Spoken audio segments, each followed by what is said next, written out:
moving scene. A pitiful, doomed soul struggling to reclaim his fate in the final hour. Alas, his script was written long ago. In this scene, he was always fated to exit.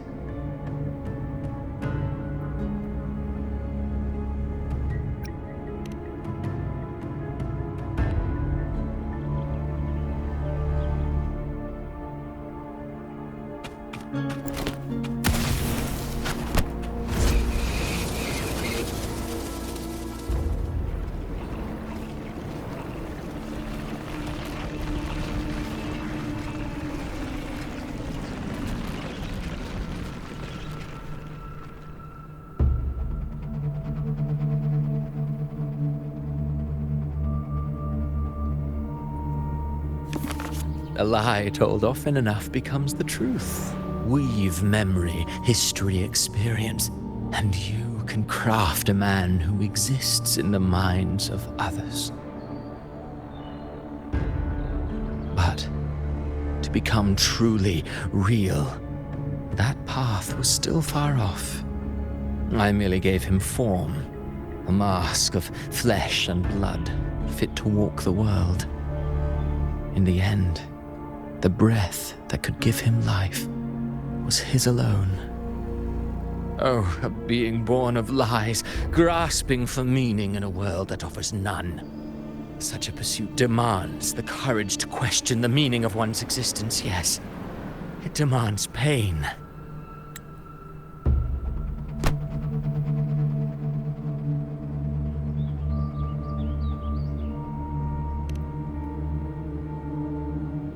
Did you not see?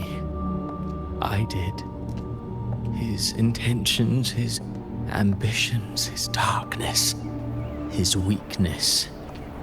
To lay a soul bare is not always an act of cruelty. Humanity is fate's plaything. I simply showed them the strings. I lit the fire, the hunger that might ignite their free will. Through contradictions and conflicts, pain brings metamorphosis. Tragedy breeds transcendence. Only then may a soul rise beyond itself and touch the gates of immortality.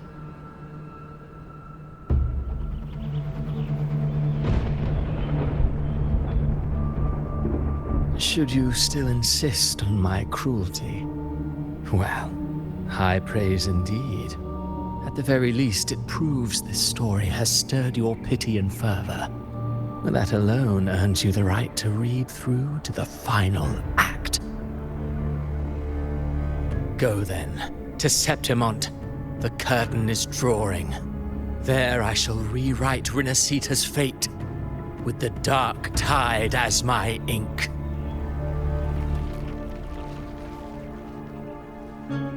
Will you suffer in silence beneath fate's poisoned arrows?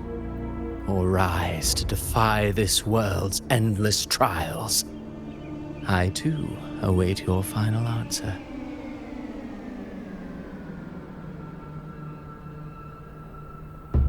You brought ruin to Renacita.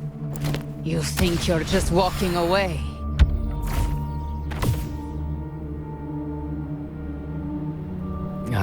My stage lies elsewhere. In this scene, I am but a herald. But since you're so eager, I'll leave you with one final clue. I've never had much fondness for overwrought dramatic irony. The dark tide has already tainted the civilization capsule. It no longer requires the Threnodians' authority to be opened. Just a single drop of the tide's nectar will suffice. So tell me, how could an existence born of the dark tide ever serve as its anchor of reality? Be forewarned, when dark waters recede, the truth beneath the surface shall come to light.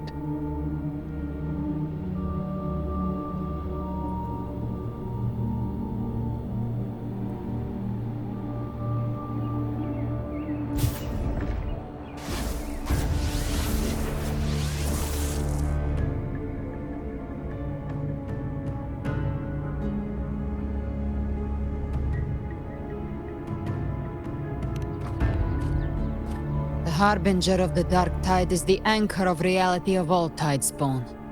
That means it must be a real existing person. When I was absorbing the Tidespawn, I felt it. Avidius was also born of the Dark Tide. Then why didn't the light of Imperator reveal his true form? Because his intentions and words were real. He may not have shone as brightly as the sun, but in walking beneath its light, he still caught its glow.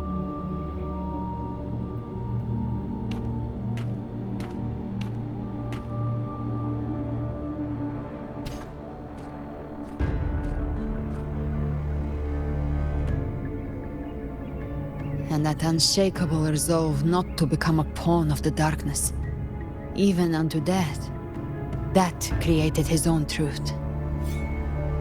That's why he played right into the Quillbearer's hands.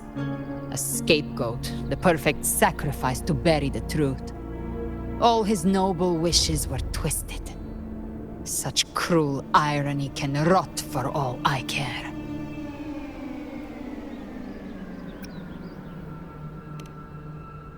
Avidius shouldn't have had to bear such a fate. I will carry on his fight.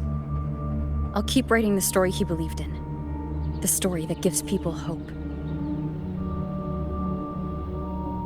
Yes. As he wished. We must stop the greater tragedy that's coming. Let's return to Cantarella and check on the wounded. If Avidius wasn't the Harbinger, that means we missed something.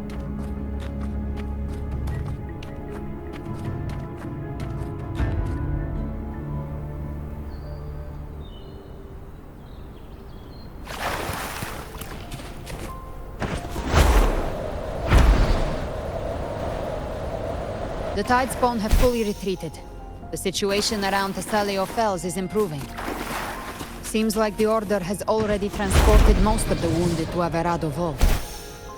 But as for the rest, the scars Leviathan left on their minds still need time to heal.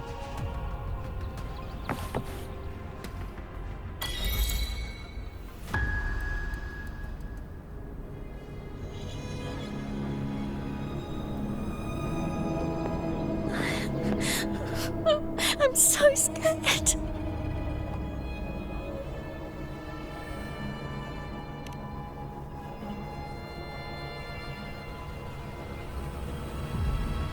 Oh, it's you! The great hero, Rover!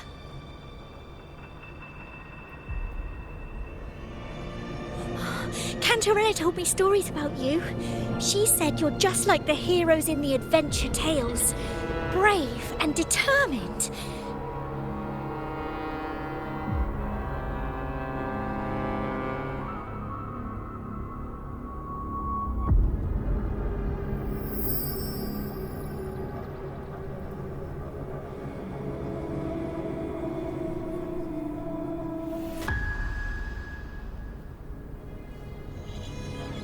But you can't save everyone.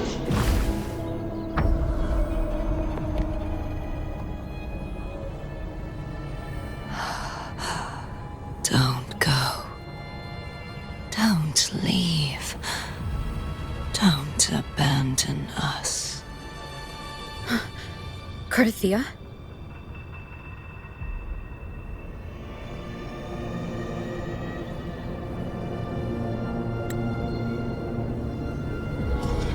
Mortals need salvation. Mortals need unity.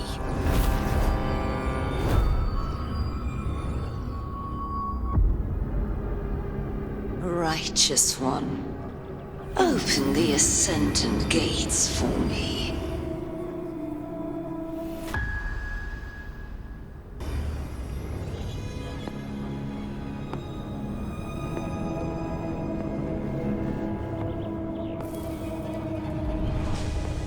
This world doesn't belong to you, Leviathan.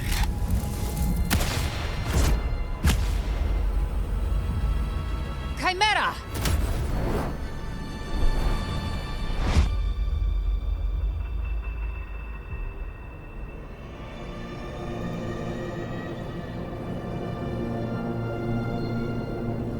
How are you feeling, Rover? Stand down.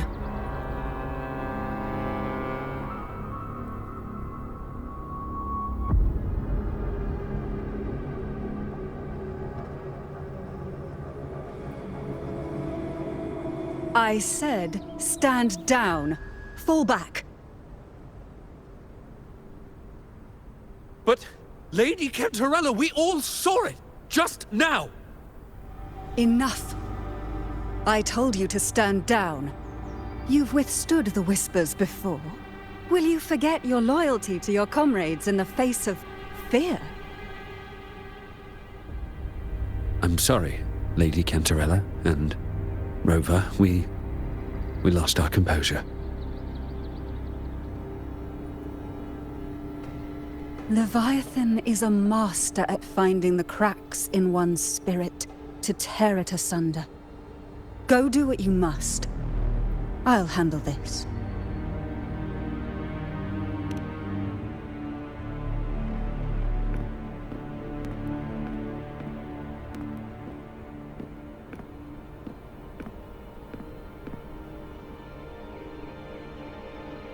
Certain emotions between you and the others resonated. Your tacit mark opened a portal, pulling you into another illusion. That portal fed on your presence to spread malice and fear. But before it could fully take shape, I broke into your illusion and shut it down. I saw Fenrico, Nia, and Cardathia. They all passed through that gate. What exactly lies beyond it?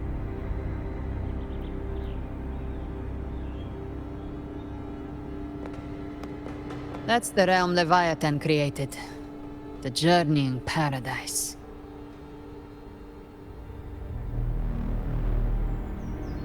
Avidius was Christophoros' decoy. He planted that decoy in Septimont for years.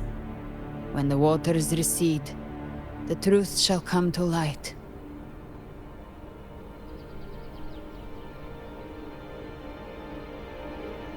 Rover, you are the new harbinger of the dark tide.